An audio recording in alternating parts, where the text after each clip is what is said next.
Bonjour à tous. Laissez-moi vous poser une question. Croyez-vous que votre façon de penser a un effet sur votre vie?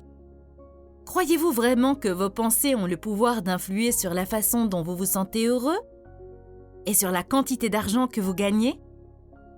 Si vous avez répondu oui, alors combien de fois vous êtes-vous réveillé le matin et avez-vous consciemment créé un avenir pour vous-même? Vous ne l'avez probablement pas fait, et la raison en est que vous ne croyez pas vraiment que vos pensées peuvent produire des résultats tangibles.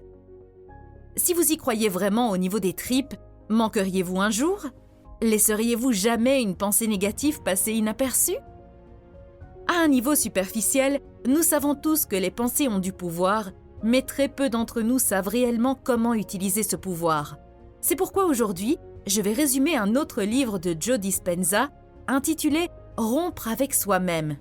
L'auteur dit que nous envisageons généralement de changer notre vie lorsque les choses vont vraiment mal. Nous attendons généralement le moment où nous n'en pouvons plus. Nous attendons qu'une crise, un traumatisme, une perte, une maladie ou une tragédie se produisent pour faire marche arrière, regarder notre vie et décider qu'il est temps de changer. La question est, pourquoi attendre?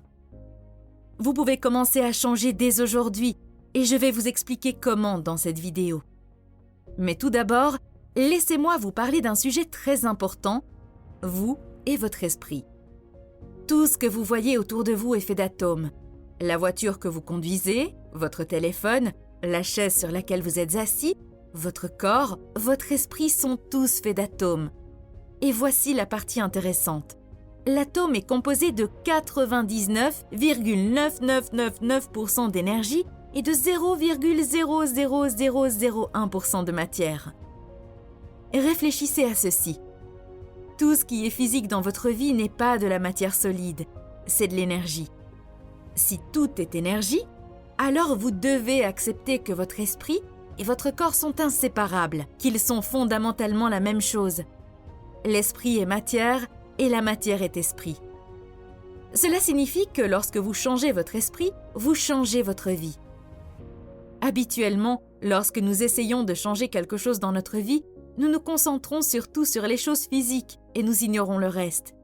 Mais la partie physique ne représente que 0,00001%. Les 99,99999% restants sont de l'énergie. Ne pensez-vous pas qu'en ignorant l'énergie, nous passons à côté d'un énorme potentiel? La bonne nouvelle est que l'accès à ce potentiel n'est pas loin de nous. Nous pouvons l'atteindre en utilisant simplement notre esprit. Je sais que j'ai probablement l'air d'une hippie ennuyeuse qui parle constamment de méditation, de spiritualité et du fait que tout ce qui nous entoure est énergie. Je déteste l'accepter, mais cette hippie ennuyeuse a raison à propos de l'énergie. Dans les minutes qui suivent, je vais vous expliquer comment puiser dans cette énergie pour apporter des changements positifs dans votre vie. Mais nous devons d'abord parler de 3 gros problèmes qui vous empêcheront de faire des changements positifs. Problème numéro 1, votre corps. Votre esprit contrôle-t-il votre corps? Ou votre corps contrôle-t-il votre esprit? Nous sommes nombreux à croire que notre esprit contrôle notre vie, mais c'est tout le contraire. Lorsque nous apprenons quelque chose de nouveau, notre esprit est maître de la situation. Mais dès que cela devient une habitude, notre corps prend le contrôle. Au début, l'esprit est le maître et le corps l'esclave, mais au milieu de la vie, les rôles changent. L'esprit devient l'esclave et le corps le maître. Environ 95% de ce que nous sommes à la quarantaine est une série de programmes subconscients qui sont devenus automatiques. Conduire une voiture, se brosser les dents, trop manger quand on est stressé, s'inquiéter pour son avenir, juger ses amis, se plaindre de sa vie, blâmer ses parents, etc. Pensez-y, 5% de l'esprit est conscient et lutte contre les 95% restants. Et si 95% de ce que nous sommes est constitué de programmes involontaires, de comportements mémorisés et de réactions émotionnelles habituelles, cela signifie que 95% de notre journée, nous sommes inconscients. Nous ne sommes éveillés qu'en apparence. C'est pourquoi il est difficile de faire un changement. Nous utilisons 5% contre 95%. C'est comme si un enfant de 3 ans se battait contre un homme adulte. Voici quelques illustrations pratiques du fait que le corps est dans un état habituel. Avez-vous déjà essayé de vous souvenir d'un numéro de téléphone ou du code PIN de votre téléphone sans y parvenir malgré de nombreuses tentatives, Alors que dès que vous avez décroché le téléphone, vos doigts ont composé le numéro. Ou avez-vous déjà oublié le code PIN de votre carte bancaire, mais dès que vous avez mis la carte dans le distributeur, vos doigts ont composé le numéro? Prenons l'exemple d'une mère conduisant un minivan pour déposer ses enfants à l'école.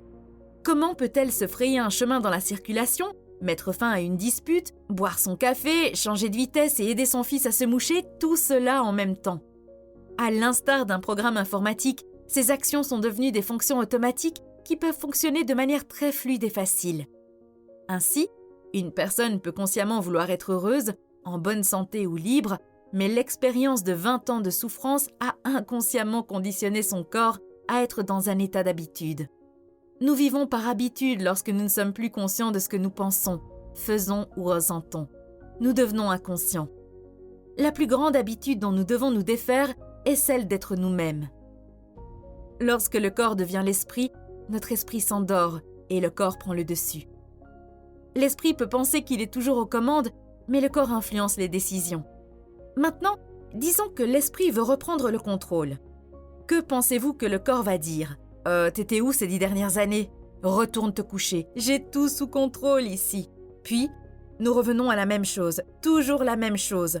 Penser les mêmes choses, faire les mêmes actions, mais s'attendre à ce que quelque chose de différent se produise dans notre vie. Le corps est très puissant et dispose de nombreux outils dans sa boîte à outils pour vous empêcher d'opérer un changement positif. Cela semble étrange et n'a pas de sens, mais votre corps veut en fait vous garder malheureux. Le corps déteste le changement. C'est pourquoi dès que vous décidez d'aller à la salle de sport ou de faire d'autres changements positifs dans votre vie, le corps commence à envoyer des signaux d'alarme. Et la prochaine chose que vous savez, c'est que vous commencez à entendre le bavardage des pensées comme celle-ci dans votre tête. « T'es trop fatigué aujourd'hui, tu peux commencer demain. Demain est un meilleur jour. Vraiment, tu peux le faire plus tard. » Si cela ne fonctionne pas, une deuxième attaque sournoise se produit. Il commence alors à vous harceler un peu.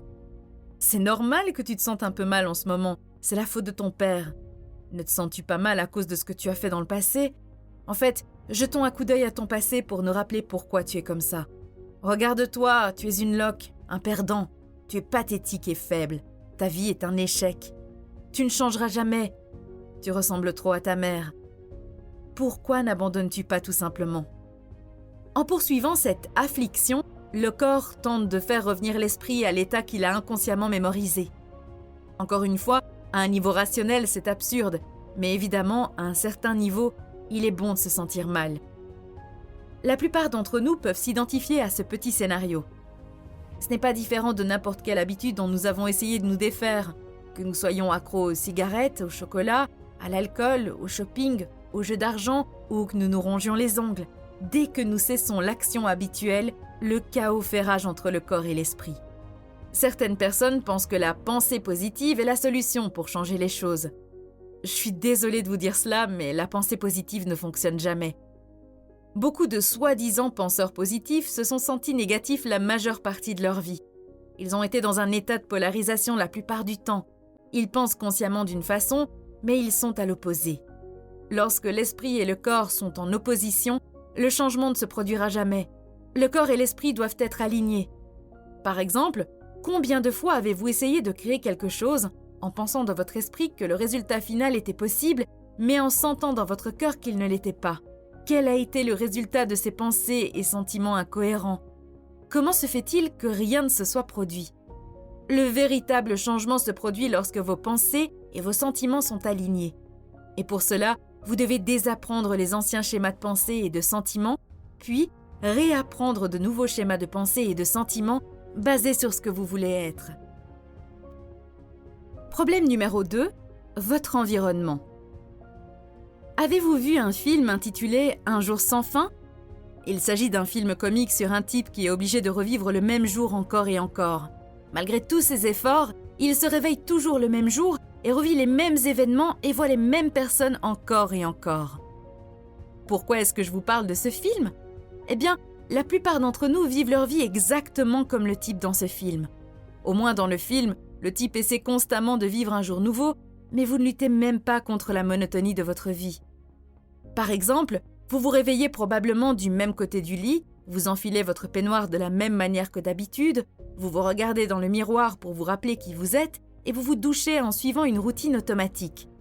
Ensuite, vous faites votre toilette pour ressembler à ce que tout le monde attend de vous, et vous vous brossez les mains et vous vous brossez les dents de la même manière habituelle et mémorisée. Vous buvez votre café dans votre tasse préférée et mangez vos céréales habituelles pour le petit déjeuner. Vous mettez la veste que vous portez toujours et vous la fermez inconsciemment. Ensuite, vous vous rendez automatiquement au travail en voiture en suivant votre itinéraire habituel et pratique. Au travail, vous faites les choses familières que vous avez mémorisées et que vous savez si bien faire. Vous voyez les mêmes personnes qui poussent vos mêmes boutons émotionnels, ce qui vous amène à avoir les mêmes pensées sur ces personnes, votre travail et votre vie. Ensuite, vous vous dépêchez de rentrer chez vous pour vous dépêcher de manger, pour vous dépêcher de regarder votre série préférée, pour vous dépêcher d'aller vous coucher, pour vous dépêcher de recommencer. Maintenant, est-ce que votre cerveau a changé du tout au tout ce jour-là? La réponse est non.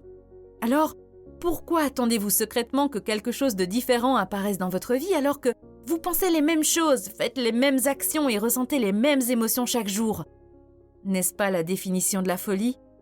Si votre environnement reste le même et que vous réagissez en pensant de la même manière, alors, selon le modèle quantique de la réalité, ne devriez-vous pas créer davantage de la même chose? Pensez-y de cette façon. L'entrée reste la même, donc la sortie doit rester la même. Comment, dès lors, créer quelque chose de nouveau? Les souvenirs familiers nous rappellent qu'il faut reproduire les mêmes expériences. Chaque jour, lorsque vous voyez les mêmes personnes, faites les mêmes choses et regardez les mêmes objets, vos souvenirs familiers liés à votre monde vous rappellent de reproduire les mêmes expériences.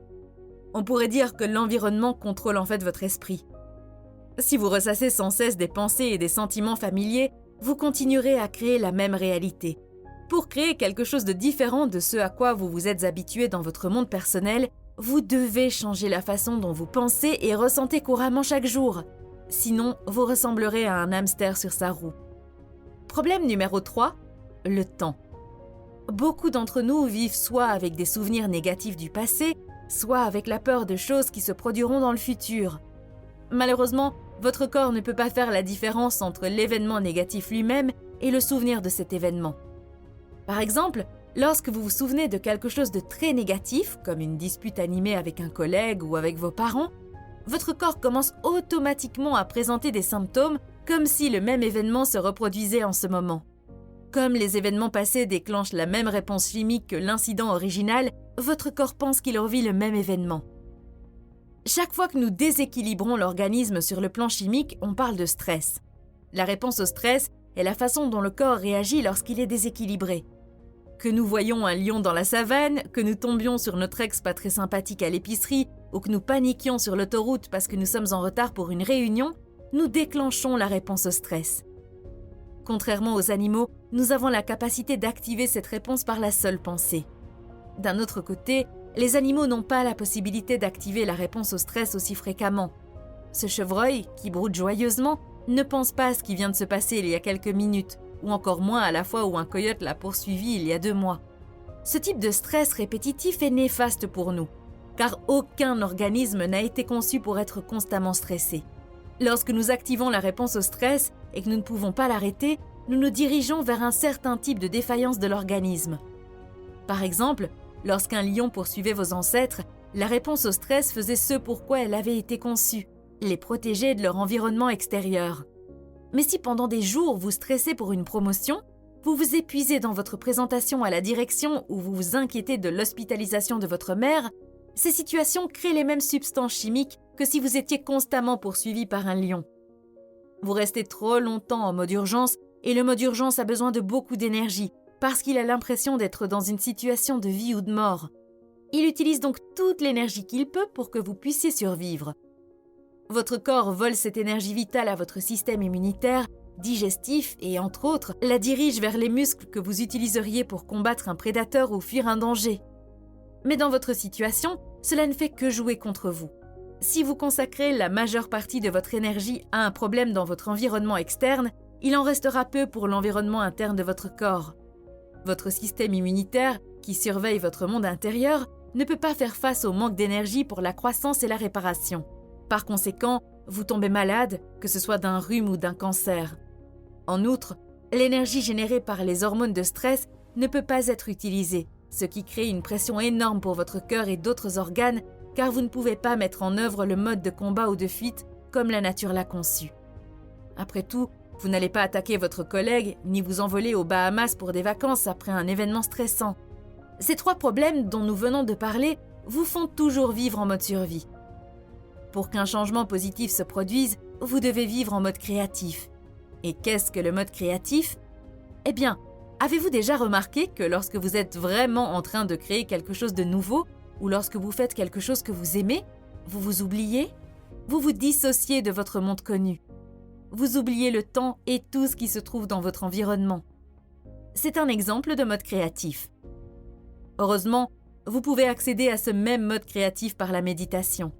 Selon l'auteur, être dans l'état méditatif est le meilleur endroit pour commencer à construire votre nouveau moi, votre nouvelle réalité. Nous avons toujours pensé que, pour que quelque chose se produise, il faut d'abord y penser, puis le faire et enfin l'être. Par exemple, si vous savez comment conduire une voiture, vous avez probablement déjà expérimenté l'exemple le plus élémentaire de penser, faire et être. Au début, vous deviez réfléchir à chaque action que vous faisiez et à toutes ces règles de conduite. Plus tard, vous avez acquis une certaine maîtrise de la conduite. Finalement, vous êtes devenu un conducteur. Mais saviez-vous que vous pouvez aussi passer directement de la pensée à l'être ? Grâce à la méditation, vous pouvez passer de la pensée du moi idéal que vous voulez devenir à l'être de ce nouveau moi. La façon la plus simple de le faire est d'analyser votre vie et d'écrire ce que vous voulez dans votre nouvelle vie. Par exemple, vous voulez peut-être avoir plus confiance en vous, perdre du poids, gagner une certaine somme d'argent, ne plus être timide, etc. Écrivez-les donc. Mais il ne suffit pas de les écrire, vous devez aussi ressentir les émotions pour chacune d'entre elles. Par exemple, comment vous senteriez-vous réellement si vous étiez une personne confiante ? Comment vous habilleriez-vous en tant que personne confiante ? Comment marcheriez-vous et vous tiendriez-vous ? Quel serait le ton de votre voix lorsque vous parleriez à quelqu'un, etc. Vous devez vraiment apprendre à ressentir les émotions comme si vous aviez déjà ces choses dans votre vie. Vous vous demandez probablement pourquoi il est important de ressentir ces émotions et de ne pas simplement les imaginer. C'est parce que le langage de votre corps est l'émotion et que le langage de votre esprit est la pensée. Votre corps et votre esprit communiquent toujours à l'aide de pensées et d'émotions. Vous pensez à quelque chose, puis vous commencez à ressentir quelque chose, et en fonction de ce que vous ressentez, votre cerveau produit d'autres pensées similaires. C'est une sorte de cercle qui se répète sans cesse. Maintenant que vous avez écrit ce que vous voulez et ce que vous ressentiriez, vous devez passer en revue chacune d'entre elles lorsque vous êtes dans un état méditatif profond. Encore une fois, vous ne vous contentez pas de l'imaginer. Vous ressentez aussi l'émotion de manière si réelle que vous pouvez la sentir jusque dans vos os. Lorsque la puissance de votre pensée et de votre émotion est combinée, vous envoyez un signal très fort à l'univers. Je voudrais mentionner 2 choses. Premièrement, selon l'auteur, les personnes qui obtiennent généralement des résultats sont celles qui croient vraiment au pouvoir de cette tactique. Deuxièmement, vous ne devez jamais vous inquiéter de savoir comment vous obtiendrez ce que vous voulez. Il vous suffit de savoir ce que vous voulez et ce que vous ressentiriez si vous l'aviez. Laissez le reste à votre subconscient. Le comment viendra de toute façon. Vous ne devez pas vous inquiéter du moment ni de l'endroit. En fait, lorsque la solution apparaît, elle doit vous choquer. Vous devriez être stupéfait en pensant comment tout cela est arrivé. Si vous voulez en savoir plus, regardez la vidéo que vous voyez maintenant à l'écran. Merci